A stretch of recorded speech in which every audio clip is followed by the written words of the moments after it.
So good morning. Welcome to Krishna's classroom. We have more or less prepared the ground for introducing the spectral theorem, which is one of the prime objectives of a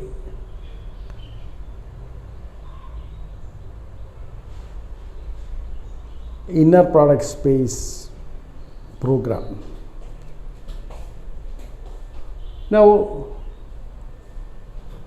before we do that or look at what happens in the case of inner product spaces, briefly recall some of the results which we have very elaborately considered in our lecture series on linear algebra. However, just for completeness, we will recall some of those results, the proofs of which you would have seen. The proofs have been discussed in those lectures. So let me begin with the notations. Start with x, a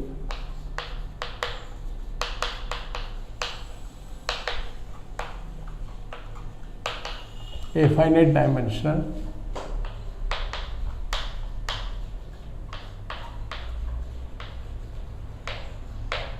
space of dimension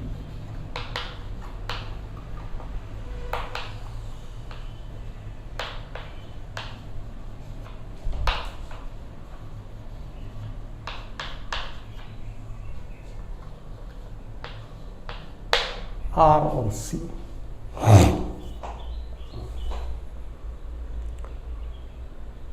So you have the real inner product space as well as the complex inner product space. Now we consider linear transformations on X.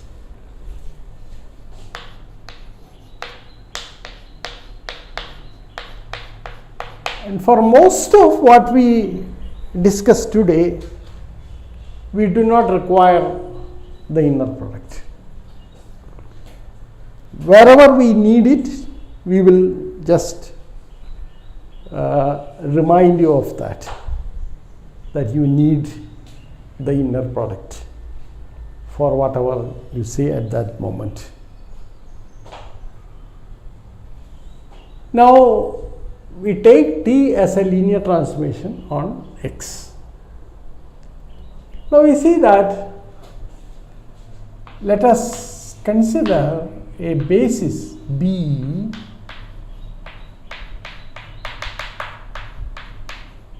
I am not saying it's an orthonormal basis or any such thing at the moment. It's a basis for the linear space. Now,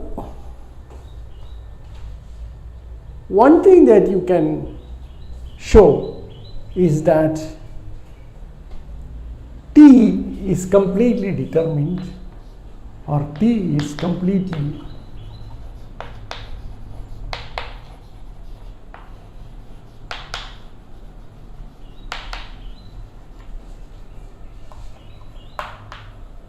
prescribed.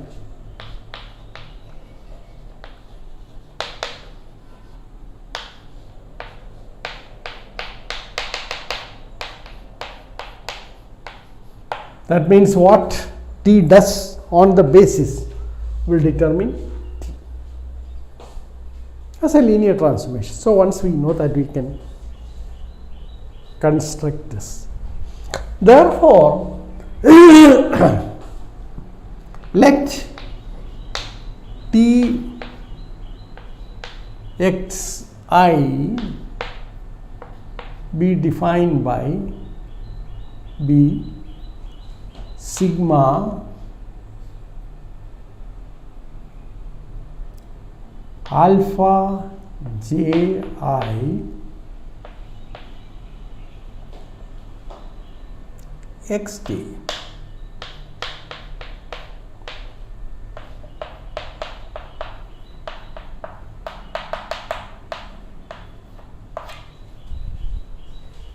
where alpha ji's are, this is for, okay, alpha ji for I comma j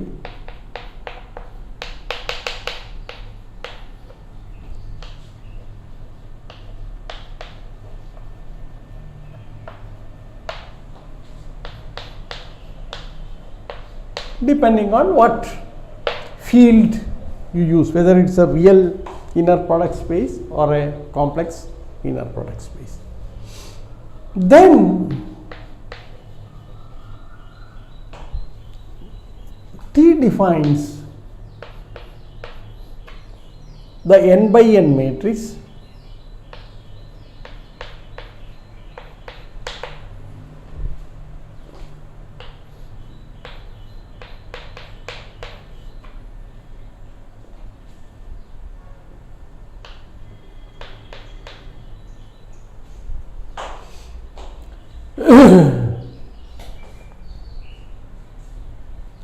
represents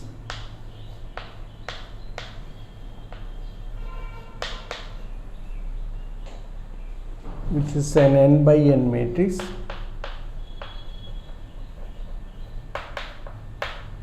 represents T as a linear transformation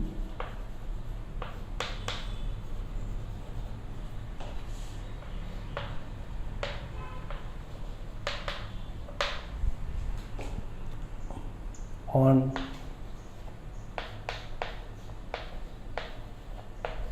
Cn depending on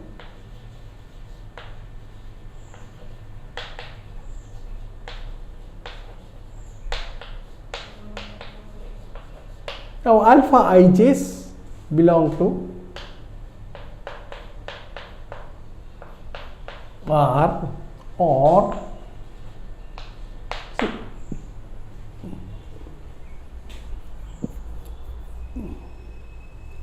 in fact, let us briefly recall what happens. You see that you have X,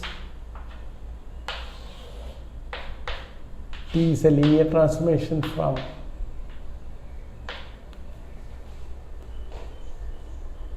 X to X. Now, suppose you choose x1, x2, etc., xn as a basis,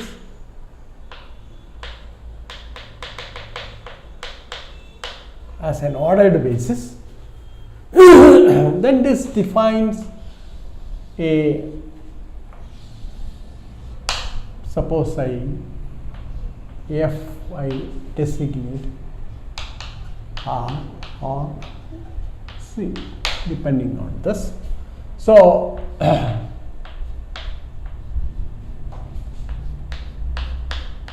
it determines a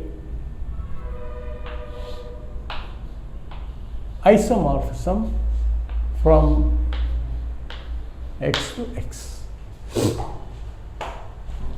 Okay. Now, what you have is this: suppose X is an element here, X is mapped to what is called phi of X. So, this is an isomorphism. Fn over f is an isomorphic image of X, which is determined by the choice of the ordered basis. Now you also see that this is Tx and this element is phi of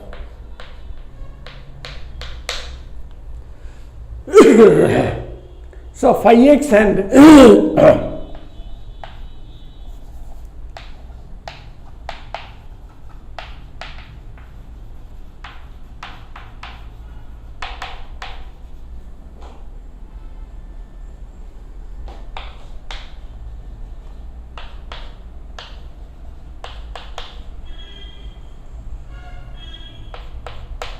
Fn determined by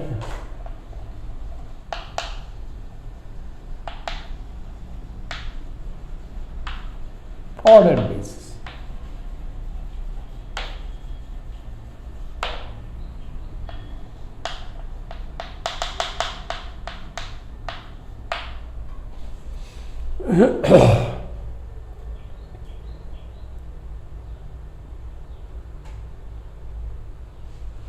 Then there is a map from phi x to phi of tx.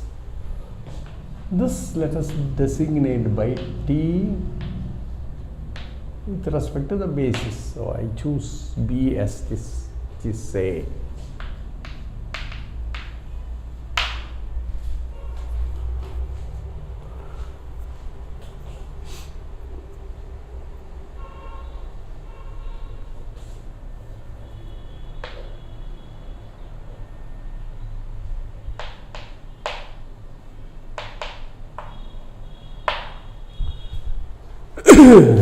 okay, sorry, I have already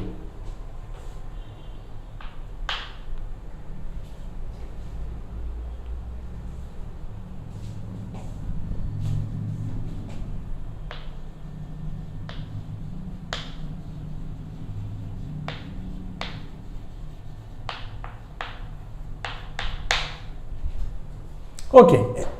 Now so that determines the isomorphism phi from x on to Fn.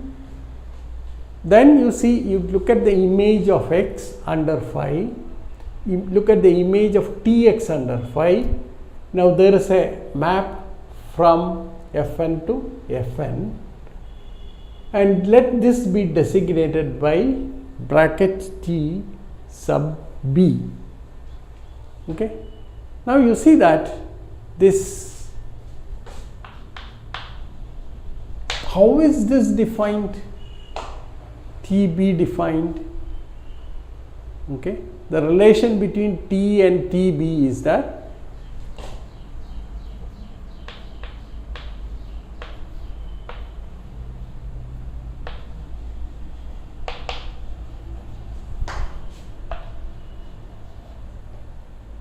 defined by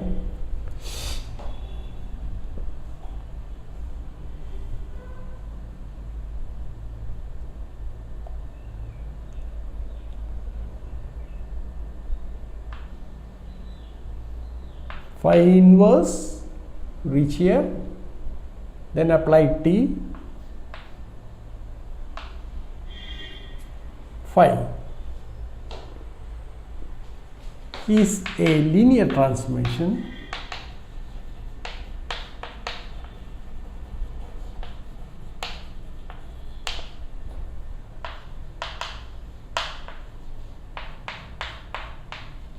and is represented by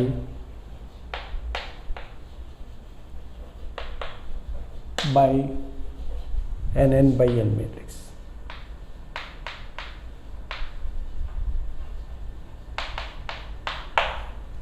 This is designated by, so let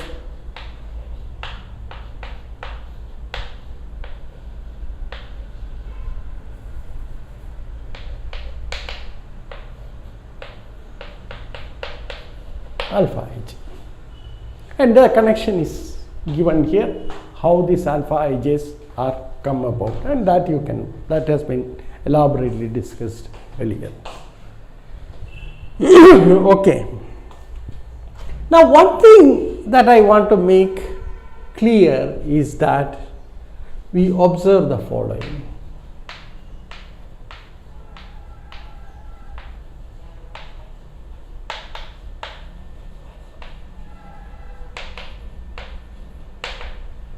One,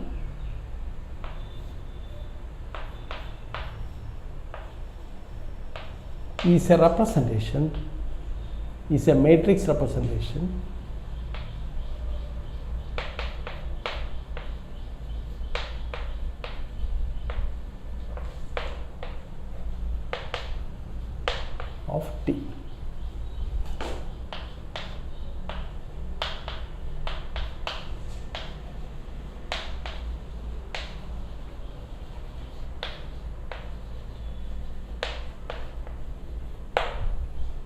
That is one observation.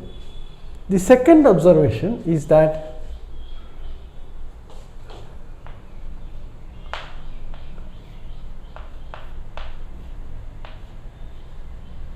depends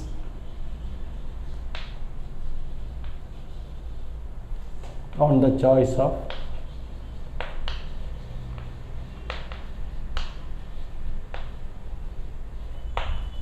which means if we choose a different ordered basis, you get a different n by n matrix representing T. Okay. So, that varies with the choice of the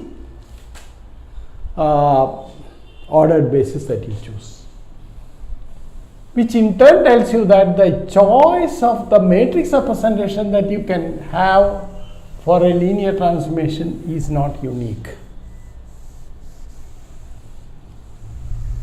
There are several possible matrix representations for a linear transformation, and these can be determined by fixing a ordered basis.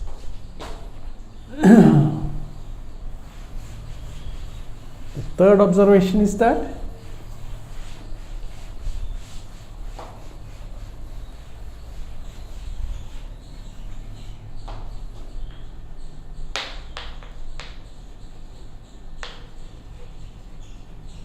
every choice of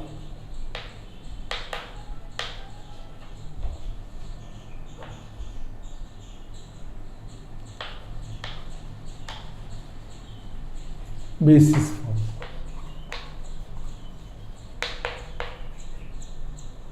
X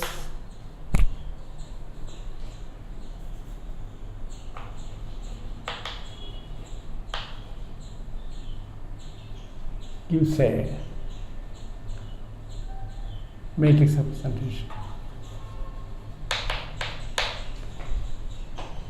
representation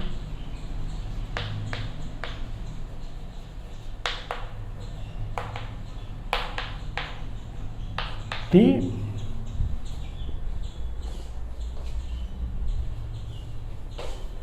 and since the choice of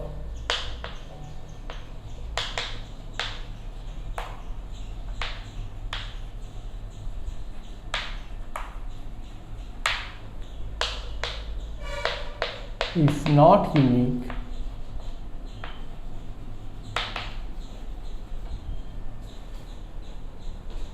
there exists several matrix representations.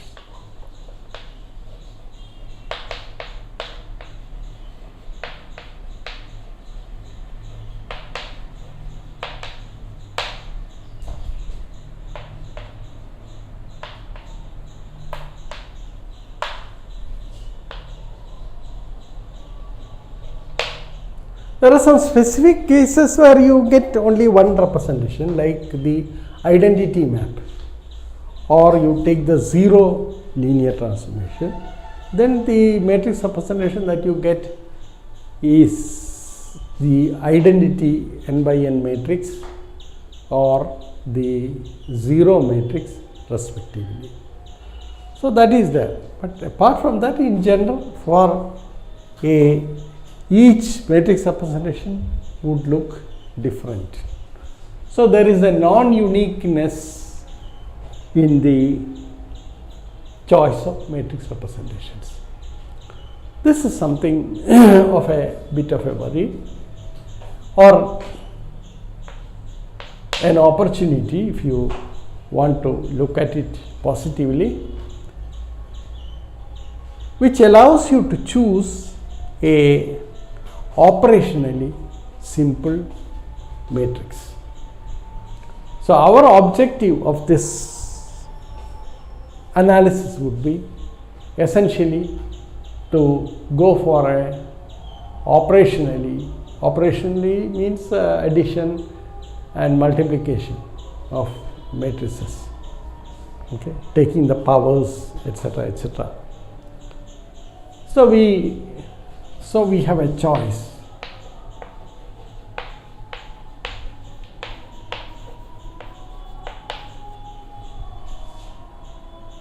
We have a choice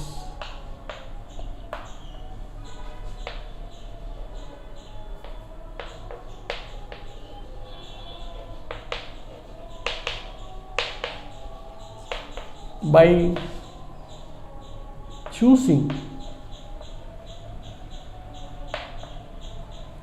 an appropriate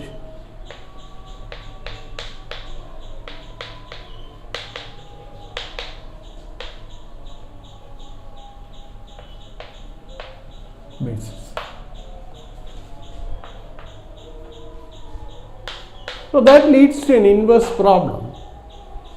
The inverse problem is this: suppose you want the matrix to be in a particular form, then how do you choose the ordered basis?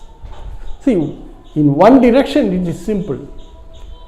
You choose an ordered basis for the space, and then once T is given, I have described it earlier, that is Txi is a linear combination of x1, x2, etc., xn. Using these coefficients, you can write down the matrix representation. That is straightforward. But the converse problem is rather difficult, or the inverse problem is rather difficult. The inverse problem is this: you want a particular type of matrix or a particular matrix to represent the linear transformation. Is it possible to choose an ordered basis which serves this purpose? Now, this is the basic question that you have. In particular, we see that the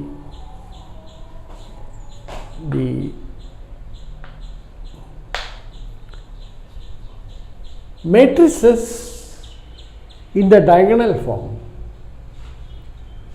are the simplest.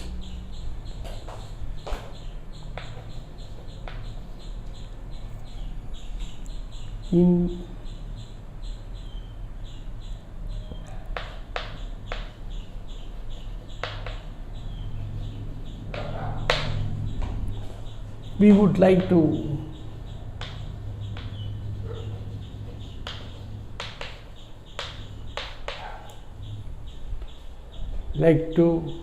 have the representing matrix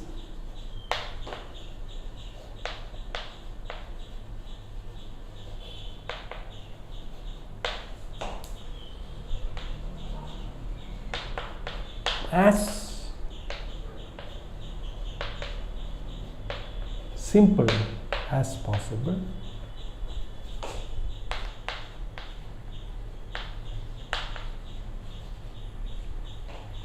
so that addition and multiplication with those matrices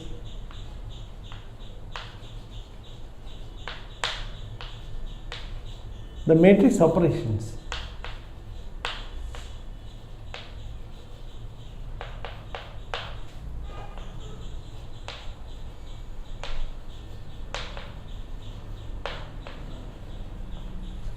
are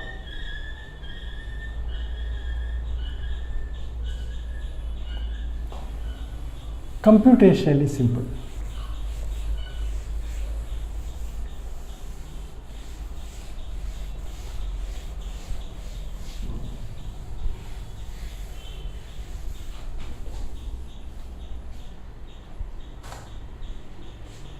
So you go for the computational advantage there.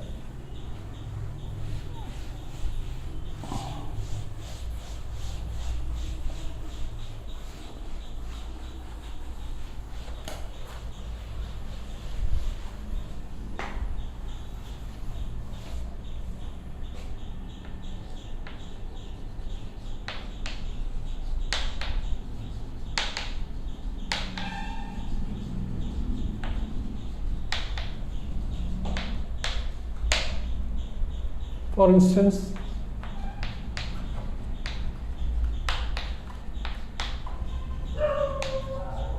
if the matrix is diagonal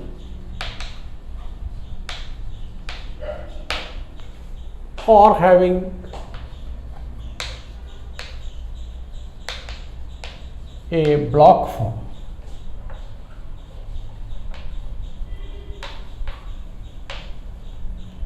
with several entries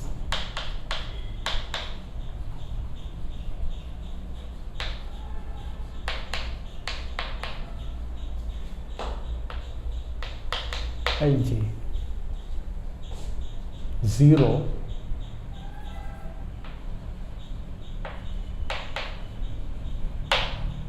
0, then the matrix operations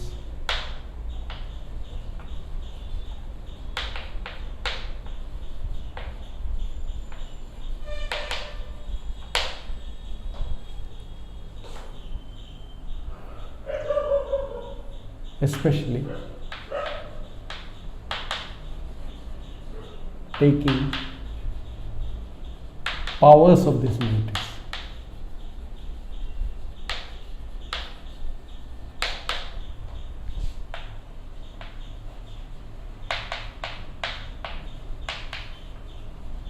is simple.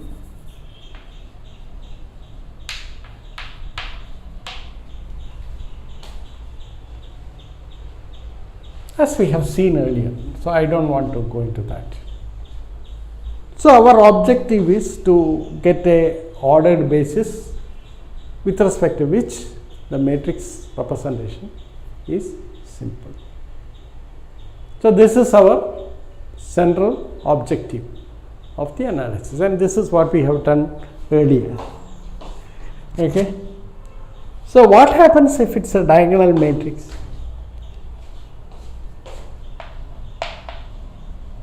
Suppose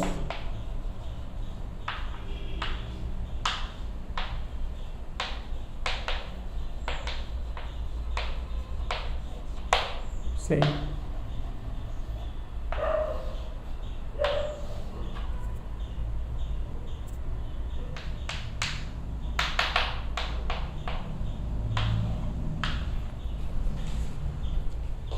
then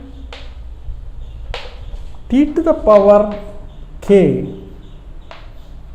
is represented by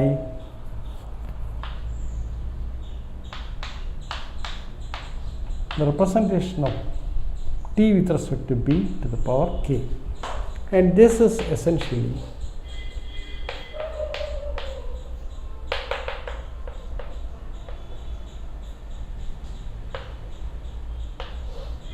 this is very easy to work. And in fact, p is a polynomial, then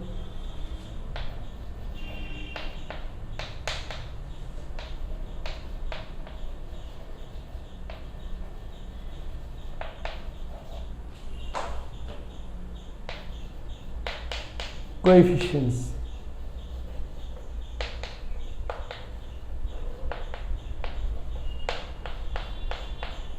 f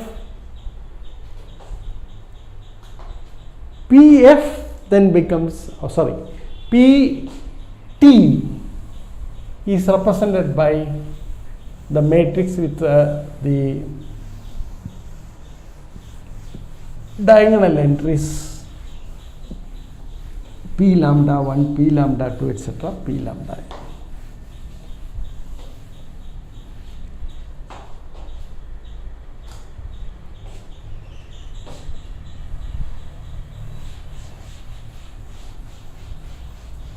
All this we have proved earlier.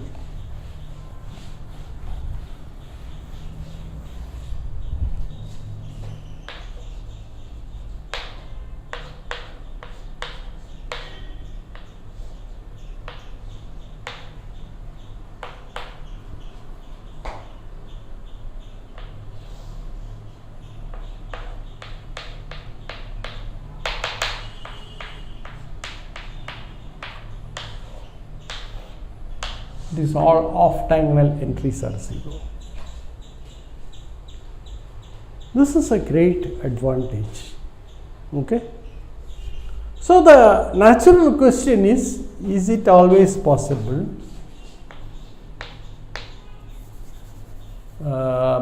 Think.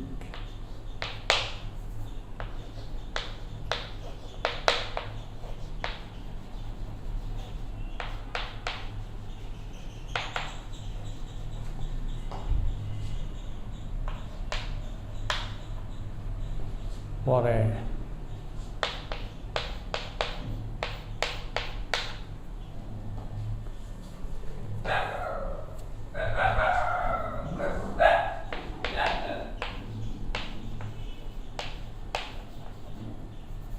diagonal form.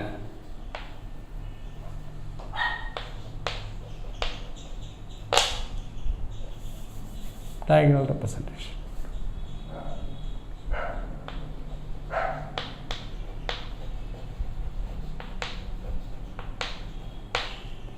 By choosing an appropriate ordered basis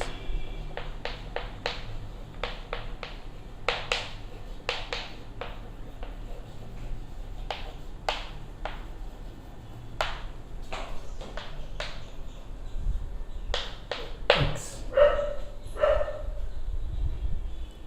Now, there are several examples we have looked at. We see that the answer to this question is in general no. Okay. So,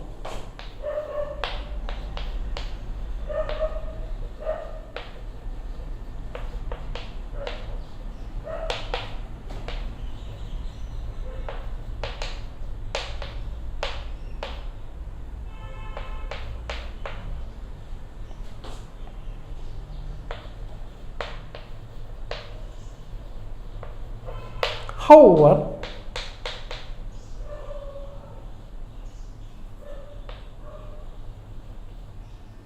there are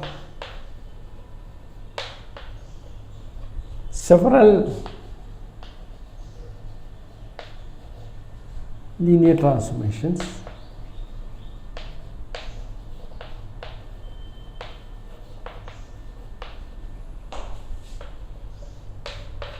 on X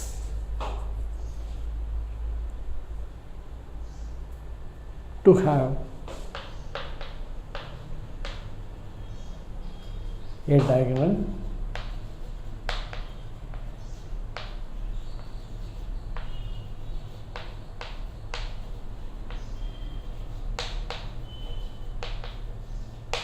diagonal representation. In fact, there exists linear transformations which do not have which cannot be diagonalized at all.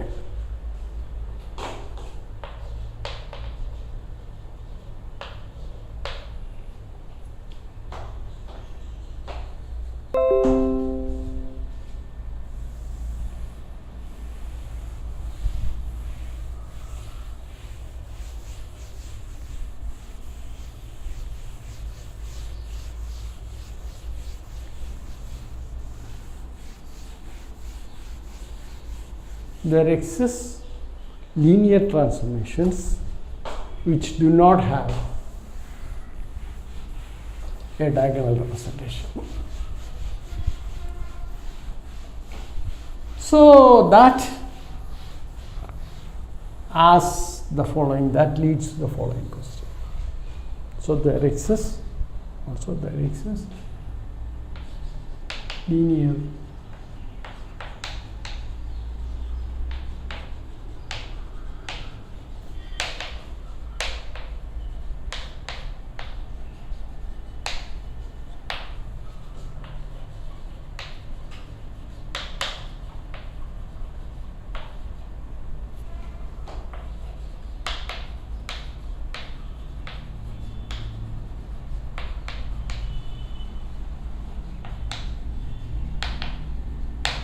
representation.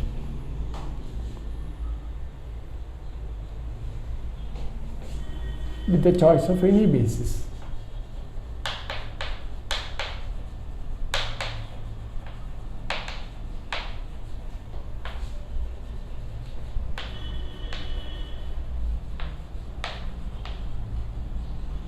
Let me put it this way. Okay.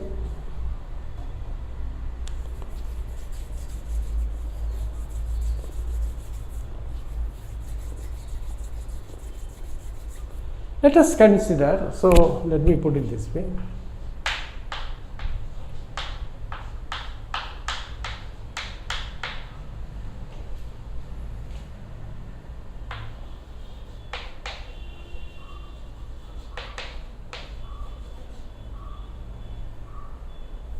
Represent all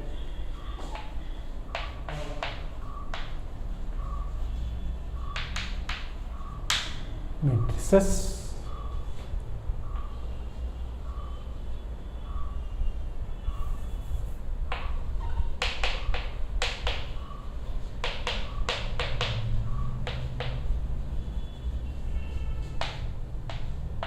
F.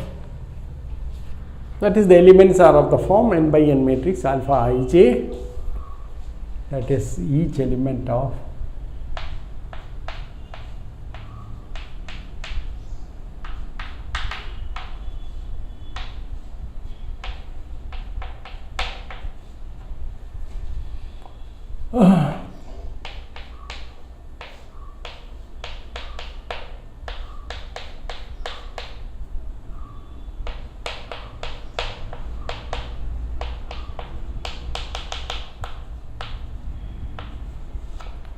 n. That is Fn. Now, I made a statement that a given linear transformation can have different matrices representing it. All that you need to choose is a choice of a different order basis. Okay. So if B1 and B2 are so what we have is, if B1 and B2 are two ordered bases,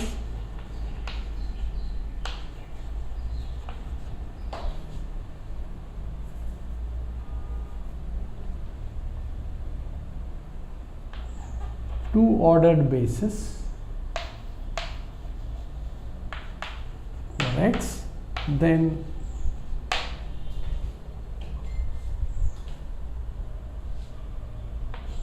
TB1 and TB2 are different.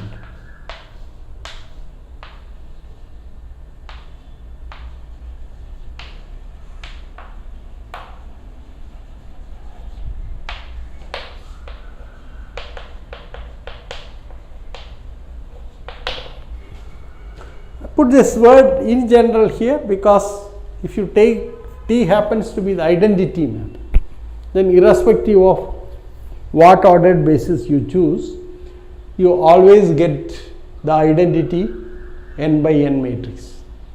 Or if T is the zero operator, that means the linear transformation which maps every element of every element of X to 0, then the representation irrespective of the choice of the basis is the zero matrix. That means all the n by n matrix, with all entries 0. So that is there. But in general, for a given linear transformation, the two representations do differ. So naturally, the question that you ask,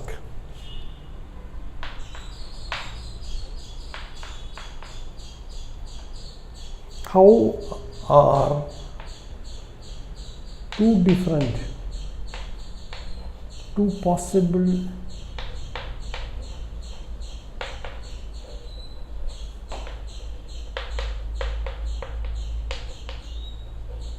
representations.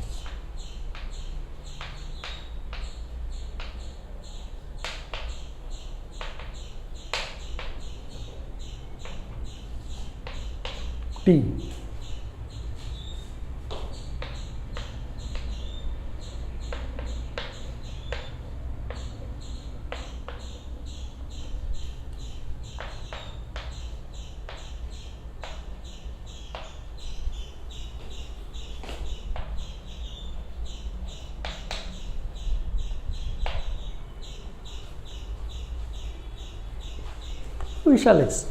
We shall give the details of this. We have explored in depth. Then what do we have? See, this is what you get. It turns out that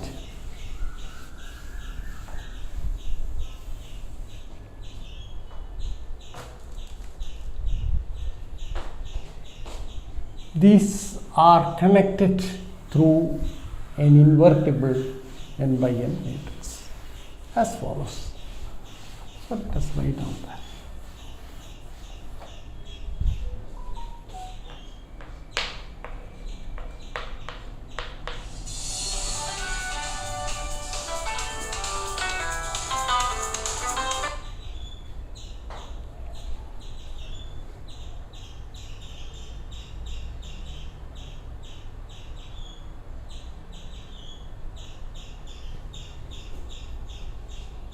It turns out that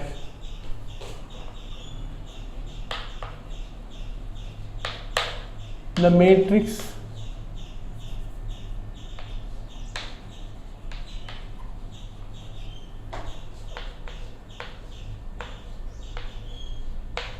are related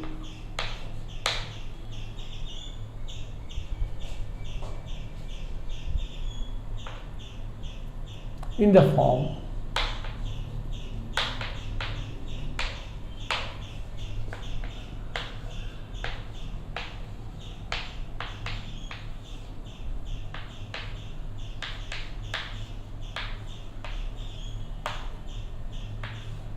where C is an invertible matrix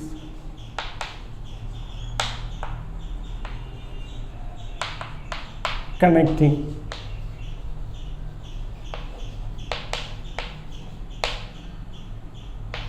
B1 and B2. We shall not look at the exact relation or how C is obtained or anything. It is irrelevant. But what is important is that C is an invertible n by n matrix. Okay, or TB1 and TB2 are not completely arbitrary, but they are related through a relation of this kind, connected through an invertible matrix, and that invertible matrix has something to do relating the ordered basis B1 with the ordered basis B2. I mean, these are all the beautiful things that follow from the studies on linear algebra, on the study of operators. Okay. Of course, this, as I said, C depends on the ordered basis B1 and B2. It's not the same for all scenarios. Okay. Therefore, what do we have? Okay, now what we can do is the following. So, if it thus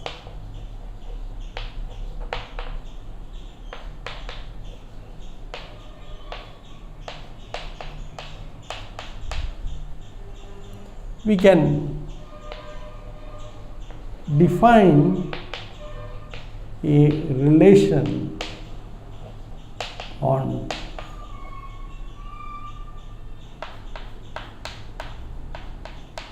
by T, a matrix A is related to B if and only if there exists a C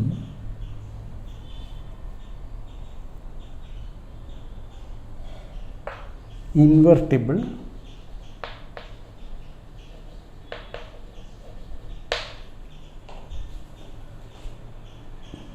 such that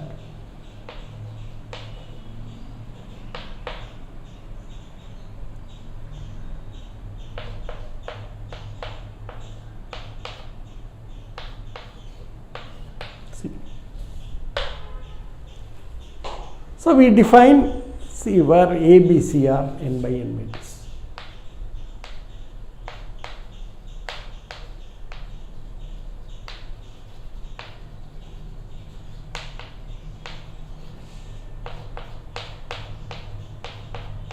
They are n by n matrix.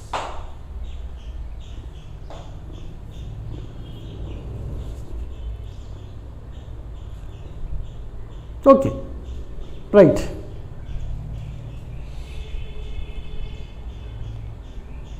Now we make a quick observation that this relation is an equivalence relation.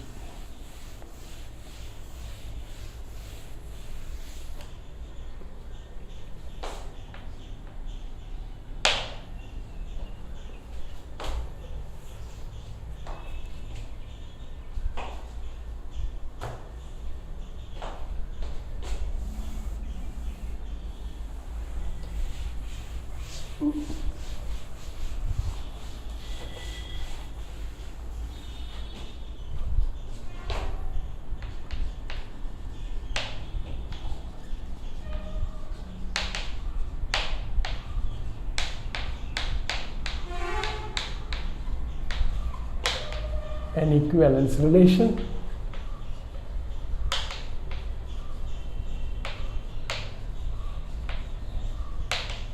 and hence partitions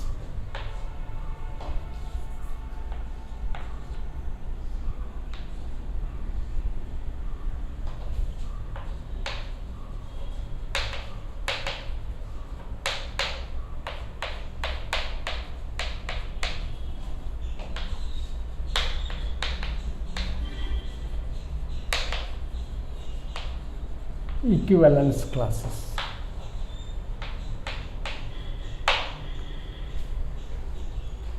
So this is the scenario that you have. This is F. It is partitioned into various matrices. Sorry.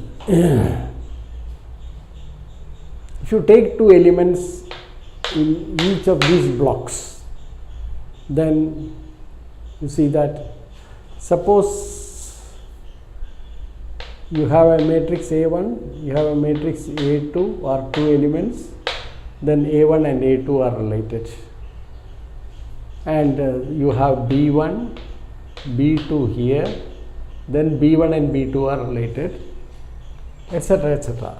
Okay.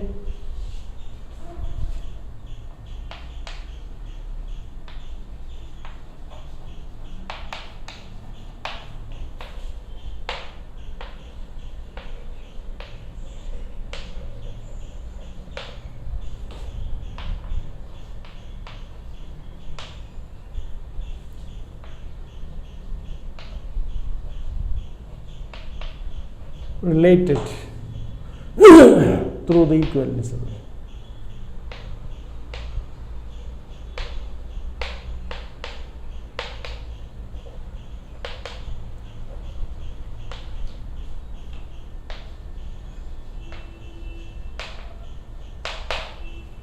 So the question that we are after is what? Do you have a diagonal matrix representing a linear transformation? Okay. So the question that you are asking is this. So our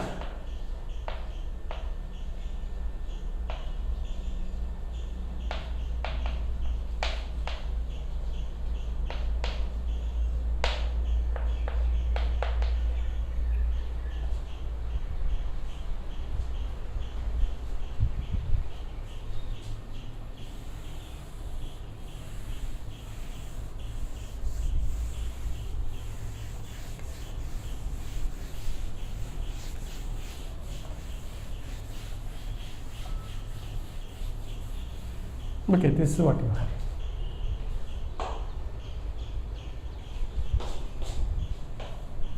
Okay, before that, let me say this.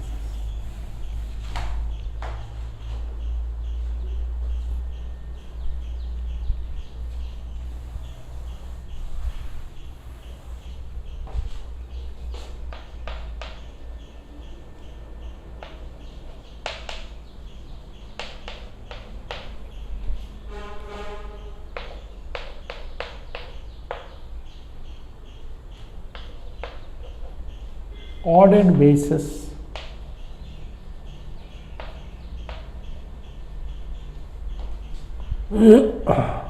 B1 and B2 of X, TB1 and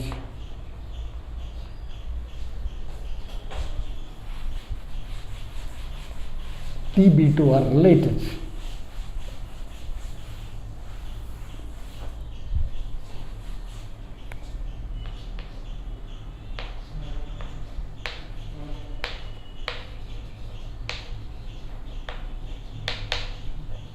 And belong to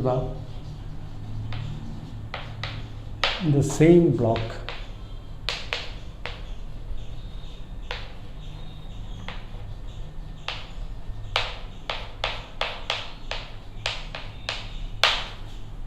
Interesting.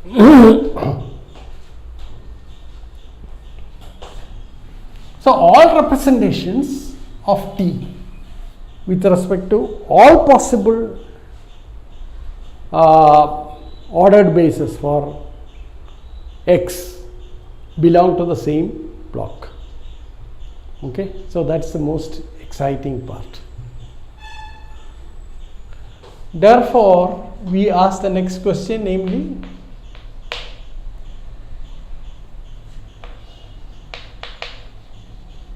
T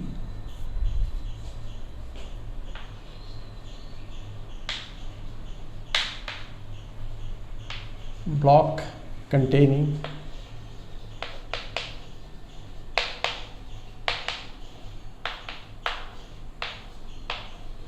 TB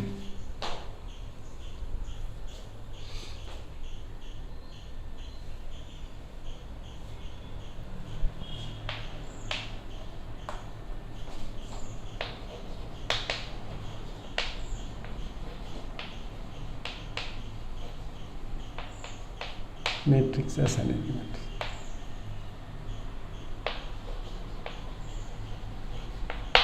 Which is the same as, that is,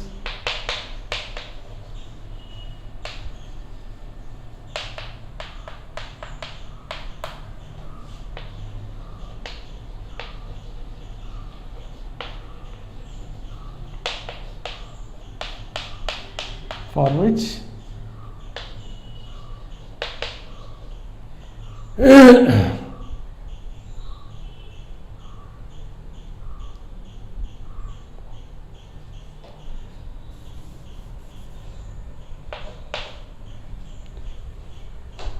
does there exist an ordered basis for X with respect to which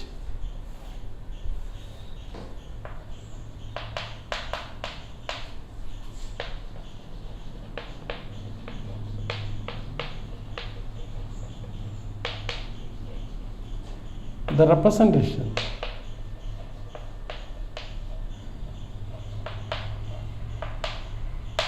for T is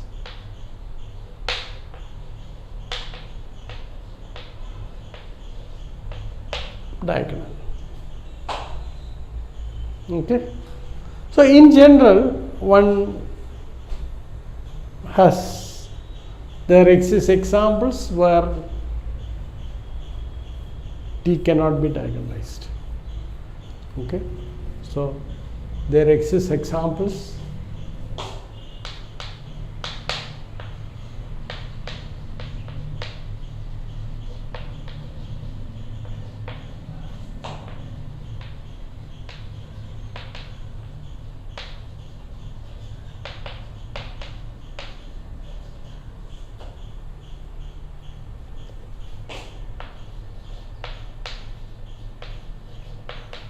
operators. So that leads to the natural question, is it possible to characterize diagonal matrices, diagonalizable operators? So that leads to the question,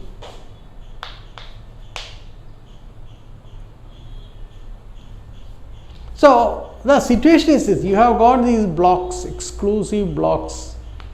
So each one block represents a linear transformation, because all the representations of T with respect to the, so suppose T is given, then you have got T B, by taking different B are the elements here, and they are all related to one another. Whereas if you take another S here and take the representations with respect to the all possible ordered bases, see, you get several matrices representing it in general, but T and S are not the or there is no common element for this block and this block, unless of course T is equal to S. Okay, or T and S are related in some form, right? Okay, so that's the point that you want to make. Therefore, the question is, given one such block, does it contain a diagonalizable, does it have a diagonal matrix? If so, we say T is diagonalizable, otherwise T is not diagonalizable. Therefore, you ask how to characterize diagonalizable operators.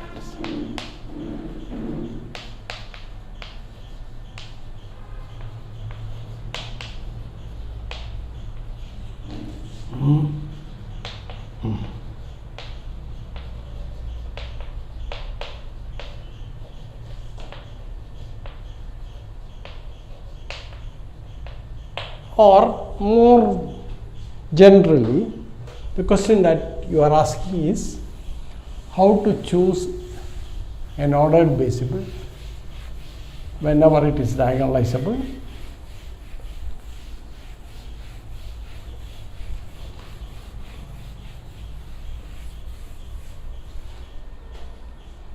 The question that you are asking is this, that is,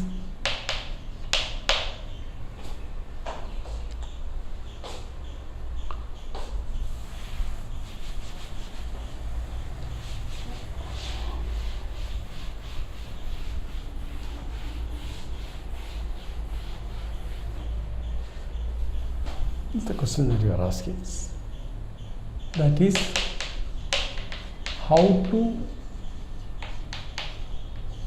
choose an ordered basis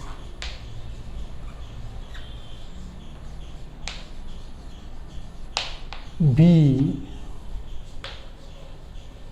X such that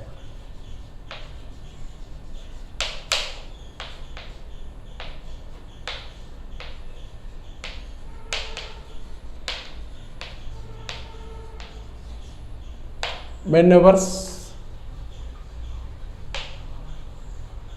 T is diagonalizable.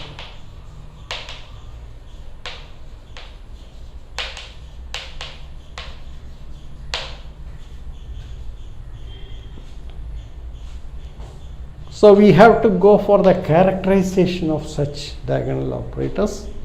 Once you characterize, or you need a characterization in such a way that how to identify such operators, and also whenever it is possible, how to choose a ordered basis such that this is true.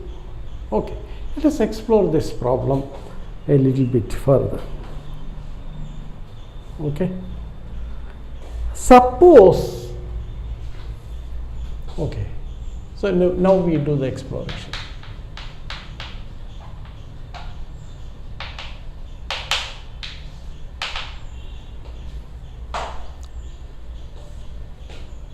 If there exists B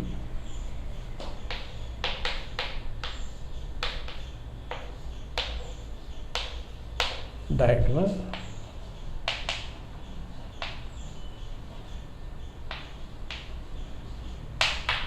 See,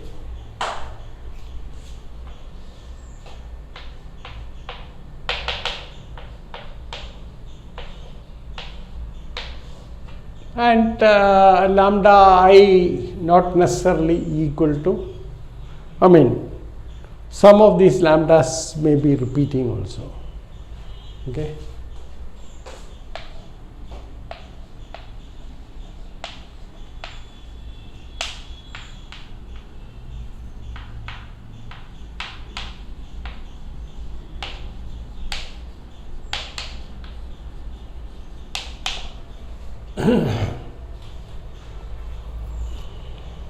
Then we see that TB has the property TB of EI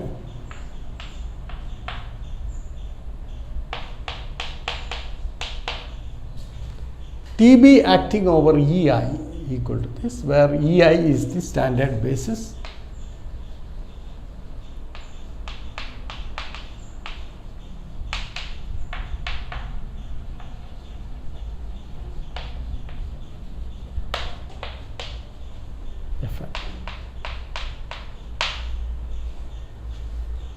Okay, what will be the corresponding scenario that you have? See, now you have this following situation. This is your x, this is your Fn. Now you see that E1, E2, etc., En is an ordered basis. Okay. What we do is we define a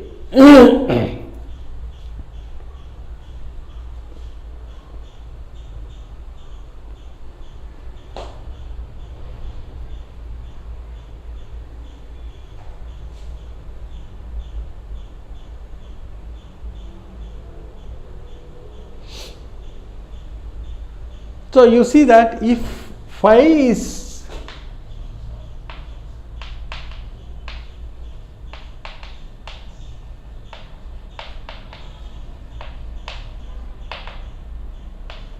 of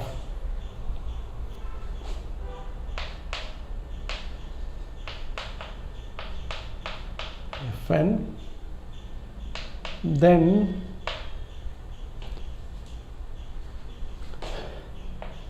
phi inverse E1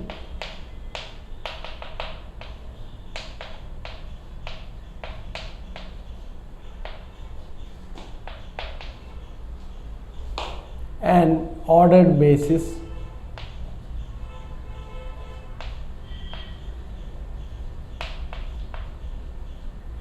for x.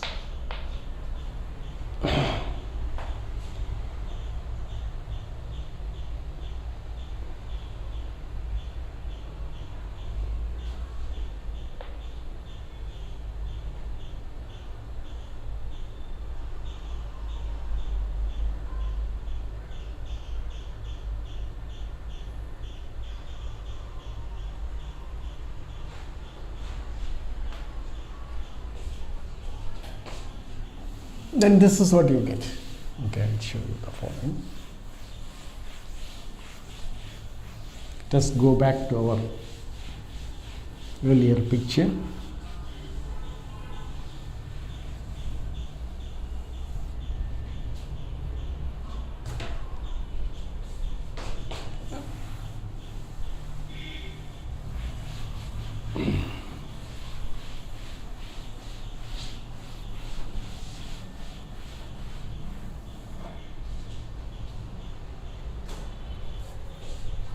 So you have got x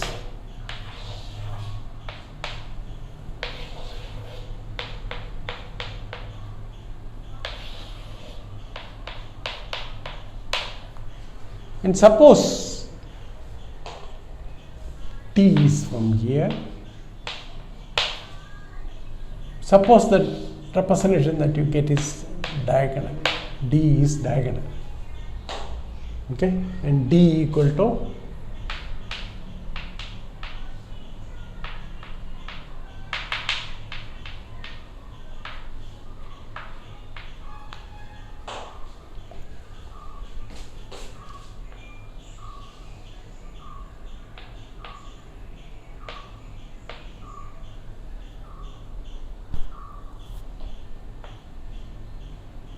okay.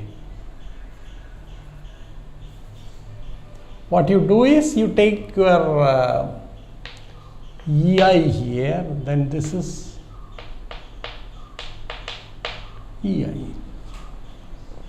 okay, phi inverse EI,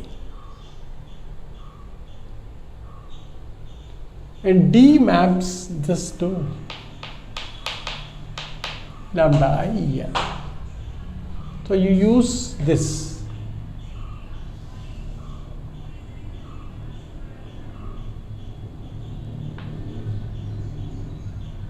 This is phi inverse of EI, and this you can show that this is equal to lambda I .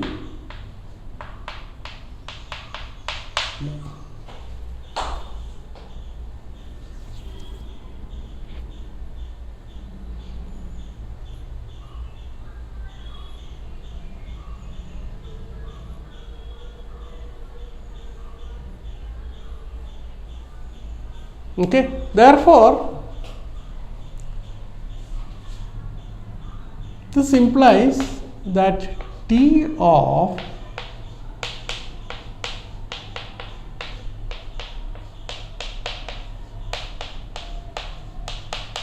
or phi inverse of EI has to be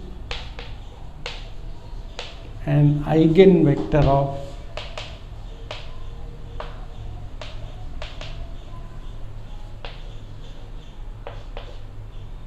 belonging to the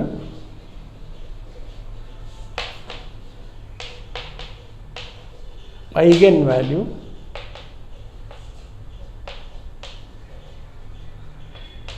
lambda I.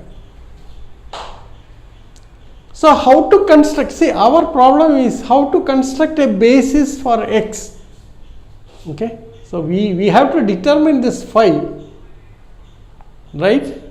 So what we do is, so our problem is how to get hold of, we have not fixed phi inverse of EI. What we have seen is that the phi inverse of EI should be an eigenvector of T belonging to the eigenvalue lambda I, okay. Therefore, we have to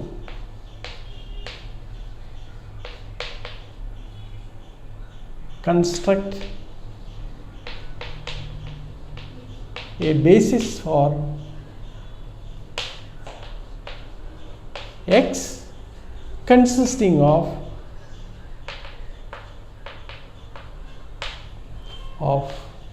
eigenvectors of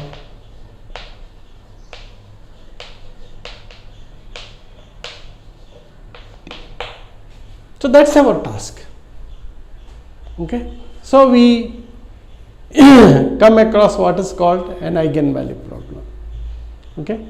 So the problem reduces to finding out the eigenvalues and eigenvectors of T. So the problem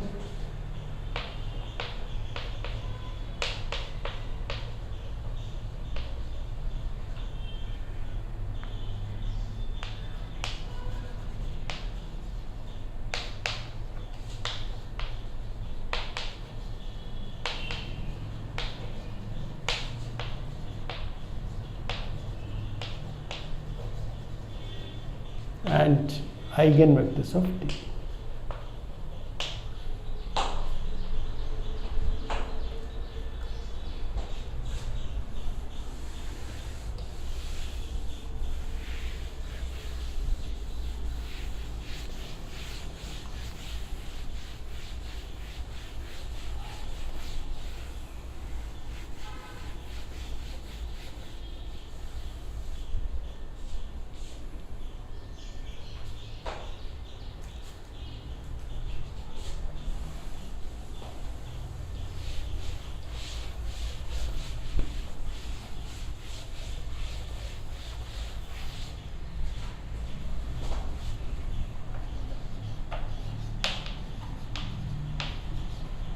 So that is where we stand right now. Okay. Incidentally, let me call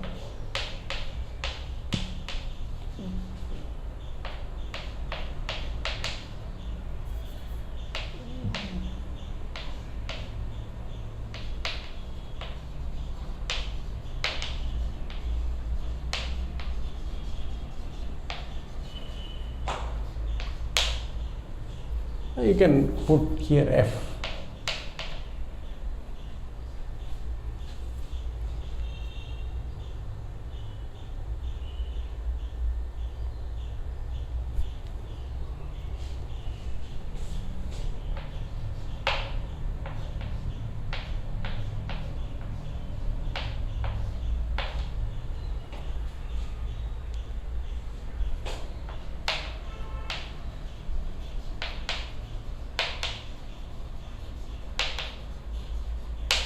Which implies there exists non-zero vectors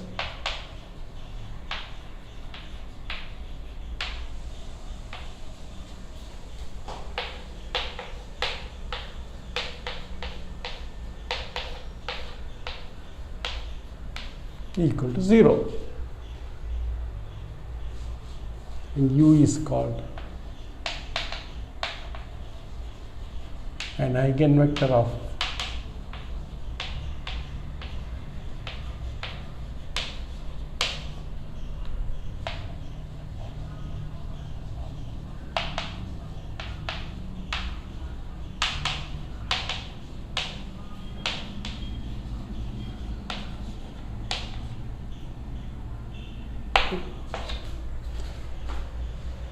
So the question is, do you have eigenvalues and eigenvectors?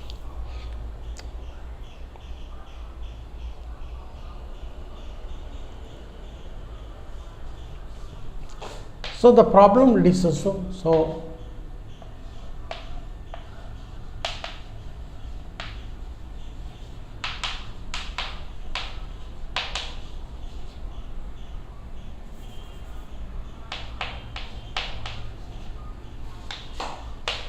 is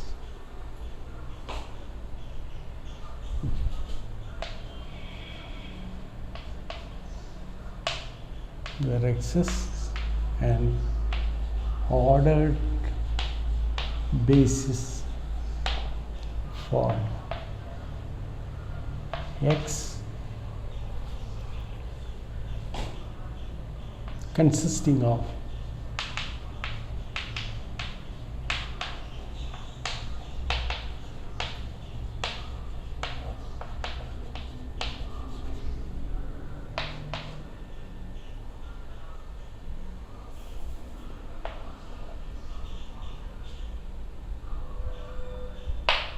That's the basic question.